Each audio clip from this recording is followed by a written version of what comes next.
Magandang tanghali po sa ating lahat mga kabayan. Muli ang pagbabalik dito sa buong team po mga kabayan dahil meron tayong bisitahin ngayon. Na-miss niyo na siguro ito mga kabayan, yung ating mga chikiting na kambal. Kasi balita ko po mga kabayan, hindi daw makapag-aral dahil walang pambili ng gamit. Ito laging madalas problema sa mga kabataan ngayon na gustong mag-aral at gustong paralin ng mga magulang pero magiging balakid po sa kanila. No, yung hindi makapag-aral dahil kapos, no, walang pambili ng gamit. So narinig ko mga kabayan, sabi ko sige, imbis na nakasked kami sa ibang barangay mga kabayan, pero sabi ko isingit natin ito muna unahin natin para makahabol yung bata, ma-enroll at mabigyan natin ng mga gamit. Kaya ito po mga kabayan, puntahan natin, yes, walang ibang kundi yung dalawang si Maria at si Clara. Oh, 'di ba? Puntahan natin ngayon at matira natin ng gamit para naman kahit papaano hindi maudot yung kinabukasan ng bata. Sabi nga, eka nga, ang kabataan ay pag-asa ng bayan. So paano natin mabigyan yung pag-asa na yon kung yung mga kabataan ay hindi natin mabigyan ng magandang kinabukasan? Okay, shout out din kay Ma'am Lynn Macmillan, kay Ma'am Iluminada Ham, at kay Ma'am Connie. Thank you sa all-out support mo sa aking munting adika. And every month po ay talaga nagbibigay po sa atin ng 10,000 para panggas ng ating truck upang makarating kung saan-saan po mga kabayan. No, napakalaking tulong po. Kaya maraming salamat po. Ma'am Lynn Macmillan from Warner Robins, Georgia, USA. Salamat po. Okay, tara, let's go. So, papunta tayo ngayon kay Mara at kay Clara. Ay, po, mga pangalan. Hello? Kumusta? Nandyan ba si Kambal? Nasaan? Ay, opo daw, nandyan daw si Kambal. Wow, ang ganda naman ng almusal mo. Ha? Kumusta kayo, Kambal? Ha? Lumaki na kayo, ha? Anong kinakain mo? Oh, patatas? Bakit yan ang almusal? Ha? Anong makain natin? Ha? Nasi. Ha? Nasi? Anong ulam? Lala. Lara. Wow, anong Lara is sili. Oh, marunong na kayo magbilang? 1, 2, 3, 4, 5, 6, 7, 8, 9, 10? Marunong na? Oh, sige nga, ikaw nga. Nasaan nga dito si Clara? Saan si Clara? Oh, saan si Mara? Oh, wow, si Clara, si Mara. Ano bang palatandaan yung dalawa? Kasi nalilito naman ako. Saan ba ang palatandaan? May balat po ako kan. Saan ang balat mo, be? Patingin nga ako, be. Mara. Si Maria. Saan? Ito, may nunal. Si So, ito yung palatandaan. Ito naman, wala. So, ito si Clara. Si Mara. Maria, Clara. O yung palabas dati sa telebisyon. Yung teleserye, no? Tuwing gabi, pinapanood ko dati. Yung bida, si Gladys at saka si Judy Ann, tama ba? Oh, ang sarap na umupo dyan. Pwedeng umupo dyan, Kambal? Pwede po. Ha? Oh, please. Iyan. Habang lumalaki kayo, gumaganda lalo. Wow, ang cute. Ang gaganda. Oh, kita mo, smiling face palagi. 'Di ba? Kahit mag-ulam ng Lara, kahit mag-ulam ng asin, kahit mag-ulam ng bitchin, nakasmile pa rin kayo. Sabi niyo po. Oh, very good pa. Ang babae. Kayong dalawa, ilang taon na? Ano po? Amen. Yung anim, amen. Anim? 6 years old na sila? Ate Jennifer? Ha? Tapos na po. Kailan? Natapos na po hindi nagluto walang pera. Kailan birthday nila? Likada! Nakaano ba ati birthday la ba? Nako, nana di alam. Nakalimutan. Ha? Nakalimutan. Ang ganda ng buhok mo, oh. Oh. Pa, salamat. Oh. Salamat po. Okay na. Diba? Ang ganda ng buhok. Salamat po. Oh. Walang ano man. Nag-aral na kayo? July. Nag-aral na? Sabi ni Mama, hindi pa. Excited. Kailan kayo mag-enroll? Kailan kayo pupunta sa school? Bukas po. Bukas? Ang ganda ng damit niyo Sino bumili niyan? Sino bumili ng mga damit niyo? Ang ganda ng damit niyo, Hello Kitty at saka Barbie. Ay, Hello Kitty ba to? Hello Kitty nga at saka Barbie. Di ba? Ang gaganda. Gusto niyo mag-aral? Anong grade na kayo sa pasukan? Sa kinder po. Kinder. Pa. Kinder 1, Kinder 2. Parang feeling ko ito yung nauna lumabas. Ay, ito? Maria. Kasi Ikaw, baka kampo. dapat yung sino yung mauna, yun ang maliit. Ito pala, pero ang maliit, parang siya. Sino ba mas malaki sa kanila? Di ba ito? Baliktad no. Kasi sila, di ba, ikaw na una lumabas. Si Jacoy kasi may kambal din. Siya una lumabas. Tapos yung huli, mas malaki sa kanya, mas matangkad. Siya yung parang bansot. Di ba? Ate Jennifer, kumusta? Bakit nasabi mo nung nakaraan na hindi makapag-aral yung mga bata? Bakit? Walang pambili pong gamit po. Walang pambiling gamit. Opo. Buti na nagkita tayo doon. Opo, hulog langit yun. Buti nagkita tayo doon. Paano kung hindi tayo nagkita? Kasi alam nyo naman na sobrang busy ko sa ibang lugar din. Hindi naman pwedeng magstay ako dito, di ba? Buti nagkita. Unexpected din na magkita tayo doon at nabanggit mo sa akin. At natanong ko pala sa'yo, hindi lang pala nabanggit. Di ba? Kung hindi ko pala natanong sa'yo, ay hindi sila makapag-aral pala ngayon. Opo. Kinder na sila. 3 po sila. Si Japit, yung isang lalaki. Si Binbin po. Nag-aral na. Mayroong nagbigay sa kanyang damit po. Okay na sa kanya. Yung kilala namin taga-Pandakaki. So ito na lang talaga ang problema mo, si Japit at saka si Kambal. So ayun po mga kabayan, nung nagkita kami doon sa kabundukan, nung nagulat nga rin ako, nagulat sila, dahil nung dumating kami, hindi na akalain na pupunta din kami doon. Napakalayo nyo, Ate Jennifer. Nung nagkita kami doon, napakalayo. At naitanong ko nga at nakumusta ko kung kumusta yung mga bata, itong mga kambal nga. Tapos tinanong ko kaagad kung mag-aaral ba. Nag-aaral ba yung mga kambal? Sabi niya hindi daw kasi walang pambili. Plus itong isa, ito si Japit, na halika dito bi anak ko. Ito rin na kapatid nila kambal na hindi rin makapag-aral kasi nga wala ding gamit. Kaya sabi ko, sige bukas na bukas, i-enroll mo at bukas na bukas din, ihahabol ko, mag-uutos ko ng mga gamit nila para makahabol na hindi sila mahuli sa pasukan. So, na-enroll mo na or mamaya? Mamaya po. Enroll mo na mamaya ha. Para bukas start na sila. Anong meron dyan? Nagbisi-bisihan kayong dalawa dyan. Ganyan ang ginagawa ng mga kabayan. Pag nandito ako, walang ibang ginawa din. Buting tingin. Kung hindi buhok, sapatos, damit, lahat na ng parte ng katawan ko binubuting-ting. Yung ano ko na lang, yung hindi binubuting-ting. Di ba? Hindi, nagkulay to. Kailan kayo huling kulay? Anong kulay ba to? Hindi po nagkulay. Natural po yun. Natural yung mga buhok nila. Akala mo nga mga Amerikana eh. Di ba? Mga Amerikanang itim. Di ba? Nasaan yung mga gamit? Saan yan?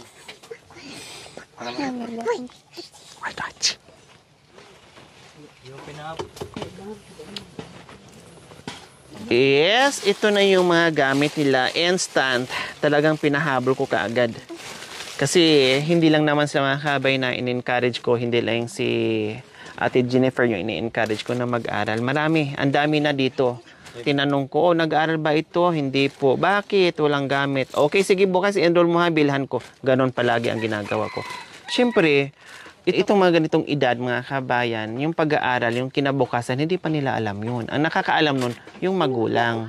'Diba? Kung hindi umpisa ng magulang kinabukasan ng mga anak, paano sila? Katulad nito, kung hayaan lang natin na wala silang gamit, kung hayaan lang natin na talagang ganito yung buhay natin, kung hindi natin gagawa ng paraan, so paano yung kinabukasan ng mga bata? So, bandang huli, pag meron na silang isip, makarealize na yung mga bata, bakit hindi ako pinaaral ni mama at saka ni papa? Sana nag-aral ako noon. It's too late na kasi kung lalo na pag nakakapaghanap buhay na, may income na, kadalasan talaga mga kabayan, tatama rin na sa pag-aaral. Kumbaga parang iwaglit na sa isipan nila na mag-aral. 'Di ba? Magtrabaho, tapos ang buhay hanggang ganyan na lang. Tapos yung cycle ng poverty ay nandoon pa din. 'Di ba? Hindi pa rin maalis-alis doon sa hirap ng buhay kasi nga lack of edukasyon. Kaya hinihikayat ko mga kabayan, yung mga magulang is paaralin kahit high school, kung may chance na magkolehiyo, why not, 'di ba? Kasi may mga scholar naman, may mga scholarship naman yung ating gobyerno ay pwedeng lumapit kung talagang gusto, may paraan. Ganun po mga kabayan, i-encourage natin dito sa kabundukan yung mga katutubong aitas na mag-aral. So nandito lang naman tayo makaalalay sa abot ng ating makakaya. Sinong gustong pink? Taas ang kamay. Siya daw ang gusto ng kulay pink. Sige, kay ano na to? Kay Clara. Siyempre, ito kay Mara. Tapos ito ay kay Japit. May mga bag na sila. Bukod dyan, may mga ito sa'yo. Ay, meron din pala. Ayan. Tapos, kay Kambal. Kay isang Kambal. Diba? Hinawakan nyo lang yung gamit na yan. Parang nakikita na namin yung magiging kinabukasan nyo. Kumbaga, simulan ng pag-asa para sa kinabukasan. Ang ganda sa paningin na makita kayo na naka-smile habang tinitingnan yung mga bago nyong gamit. Hindi lang yan, syempre, meron pa, Japit, nandito yung mga notebooks. Ayan, marami. Ayan, marami yan ha. Baka kasi kailangan, isang set na yan. Pero nagdagdag ako ng mga notebooks. Baka mamaya kailangan pa at mag-decrease yung teacher. So, hindi na problemahin ng magulang kasi meron na. At may baon ka pa dyan. Salamat po. Diba? Tapos, kay Mara, kay Clara, syempre ganun din, nagpasobra ako ng mga notebooks at may pagkain na rin. Isa lang sa isang araw Isa lang sa isang araw, wag ubusin kasi syempre papasok pa bukas. Very good. Napasigaw sa excited sa pagpasok niya. Ganun din kay Lara. Yay. May mga baon na rin yan. Salamat po. You're welcome, anak ko. Excited. Kahit ako nung grade 1 ako, natatandaan ko mga kabayan. No? Natatandaan ko nung unang araw ko nung pumasok ako ng Kinder 1 pala. Kasi duman ako ng Kinder 1, Kinder 2 bago ko na grade 1. Nung unang pasok ko nung Kinder 1, paglabas ko ng bahay, no, sabi ng nanay ko, okay, unang pasok mo ha. Kailangan pagbaba mo ng hagdanan, dire-diretso ka lang kasi basta dire-diretso ka lang. Ang ginawa ko, dire-diretso din. Pero nung binato ako ng saging, lumingon ko kasi. Pamanhiin pa rin mga kabayan. No, kasi pag binato ka daw ng saging, magiging matalino ka. So, yun yung ginawa ng magulang ko. Bakit kaya bababa ako ng dire-diretso, tapos bawal doon lumingon? Ang ginawa ko, hindi ako lumingon. Nung tinamaan ako ng saging, doon ako lumingon. At medyo napaiyak pa ako. Siyempre, nagulat ako. Hindi ako aware na gagawin yun sa magulang ko. Sabi ng magulang, ba't lumingon ka? Hindi ka dumiretso. Binato ako ng saging kaya ngayon mukha akong matching. Kasi binato ako ng saging. Nung kasabihan lang yun ng mga matatanda. Kasi pag once na unang pasok doon ng estudyante o mga anak nila, pamanhiin nila na batuhin ng saging para magiging matalino. Di ba ang matching, matalino, parang ganon? Ganon yun. Ewan ko kung ginawa. Basta ginawa sa parent ko yun. Okay? So, ayan na.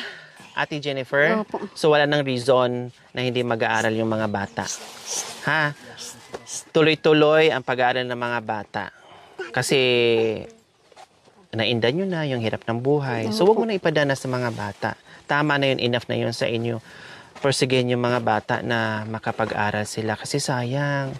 'Di ba? Sayang. So next year naman, may awa ang Panginoon, no? Tuloy-tuloy yung pag-aaral, nandito pa rin ako, magbigay pa rin ako ng pangunahing pangangailangan nila sa eskwela, no? Siyempre, walking distance lang naman, nilalakad lang naman nila yung school nila, hindi naman kailangan mamasahe, no?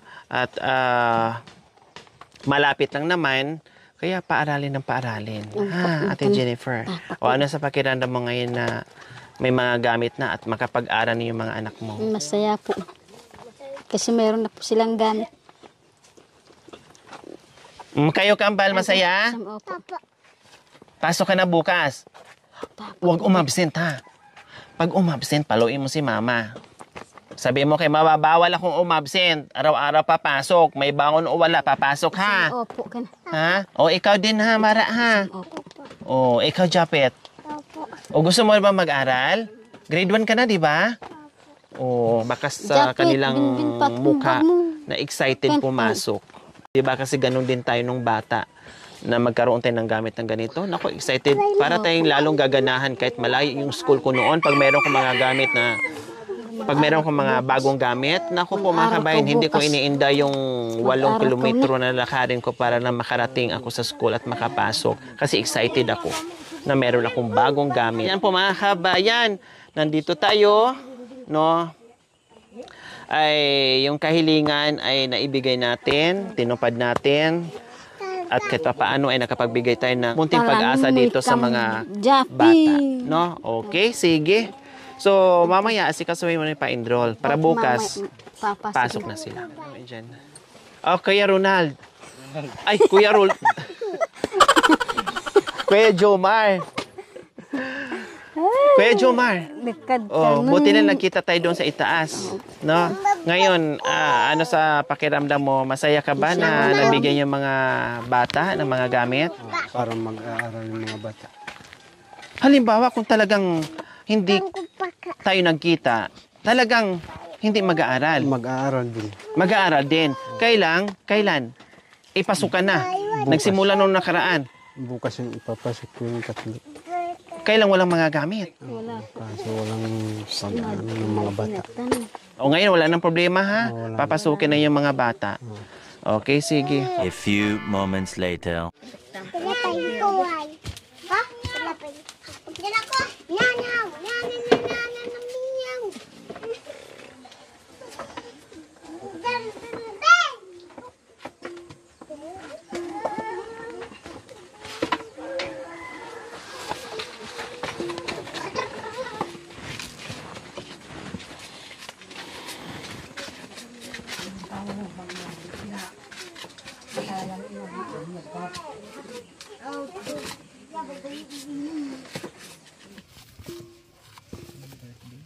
Muwakan salay.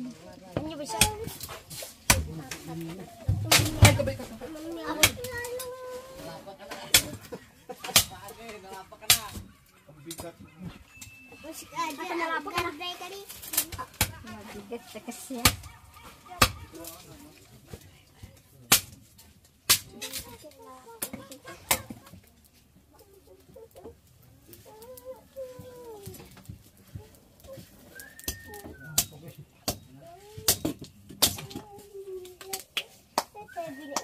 Yan. Anong ilalagay niyan, Ate Jennifer? Anong ilalagay dyan? Salay po. Anong salay? Tanglad. Tanglad at Salay. tin. Asin betsin. Bang manyaman. Walang lara, sili. Alagyan din. Pero itry nyo na ungot. Itry nyo gata. Oo, minsan. Masarap yan. Tapos lagyan aso. Mahal na dito yung gata. Walang nyugan dito. Malayo po. Pag meron, makaano ko itry nyo. Masarap din yan. 50 pesos na dito. Yung gata. Para manyaman na sabaw. Manig sabaw. Yan mo eh. Ganyan na. Itong kaibetsing. A few moments later. Mabango.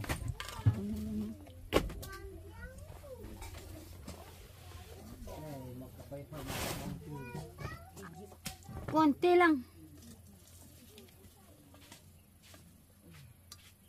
Hinog na pala?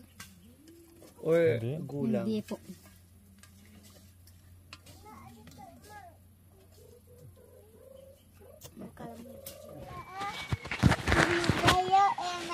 Amen. Ang chilaril ka dahi. Nagdasal siya, salamat daw sa bigas kahit saging po mga kabayan kaninang tanghalian. Puro bigas yung nabanggit niya. Ito kasi yung bigas nila. Kaya ang pasasalamat niya, salamat po sa bigas na binigay niyo sa amin. Amen. Oh, kasi ito yung bigas nila eh.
Ito Ate Jennifer, pangbaon-baon sa mga bata.